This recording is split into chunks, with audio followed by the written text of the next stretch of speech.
Expliquez biso phénomène les alliés. Tolongwe awa tomanda okende vers l'aéroport pour tokende Paris.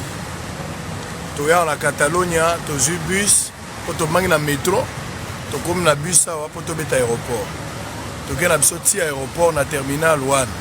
Mais na kati fatigue tellement totamboli trop na bosani téléphone. Na bus, téléphone nanga eza Samsung fold de tout. Donc à peu près $2000 prix nango. Na kiti na koti na ngape. Tokomi na comptoir place tozo se renseigner pour na mambo billet pour na okende Paris. Na yeko se rappeler que na bosani téléphone. Na zonga bo téléphone ezate depuis biseke déjà. Na yebi bisango te lote. Par présence d'esprit ticket. Kulutu na bande ko toki na bango te mais est-ce que toko tala te ticket. À partir à ticket tozeli bis muso yetelemi. Biso na tango telemi o eza compagnie ga wana. Toke to laxi bango ticket. Tu expliquer bango que tu as un téléphone dans mon tout cas. À partir à ticket à reconnaître à partir à ticket à reconnaître d'abord bis ni ne magi biso. Et là liboso. Quand la ticket. Yami balé yemo wa bengi. À reconnaître le chauffeur à Zanango. Et à bengi pe mon crédit à identifier ga bis à tali chauffeur à bengi na téléphone à chauffeur par le bite et c'est na mon téléphone na ju téléphone na ticket on pas contrôler. Ah toujours quoi la victoire. Ah toujours quoi la place Victoire ya Kinshasa.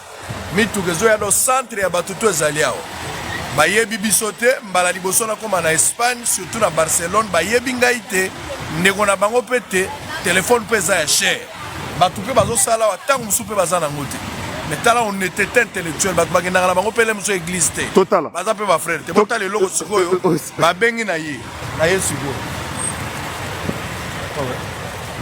para une signature aquí y le nom y una carta de identité.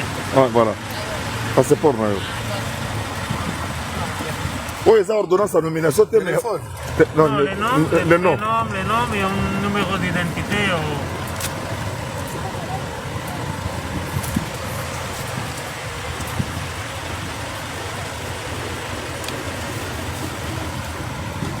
Donc, pour récupérer un mot. Voilà. C'est tout? Oui, ton téléphone. Hein. C'est pour vous. C'est pour vous. Oui, donnez-lui.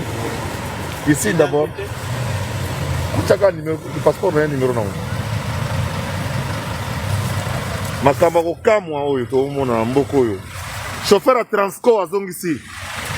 Chauffeur à Transco à Zongisi téléphone il y a $2000.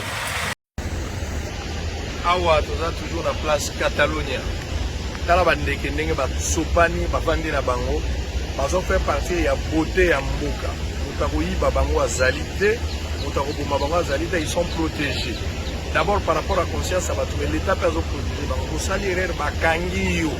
Donc, les gens sont protégés pour les gens en Afrique. Les gens ils ont leçon. Pour comprendre que c'est bon.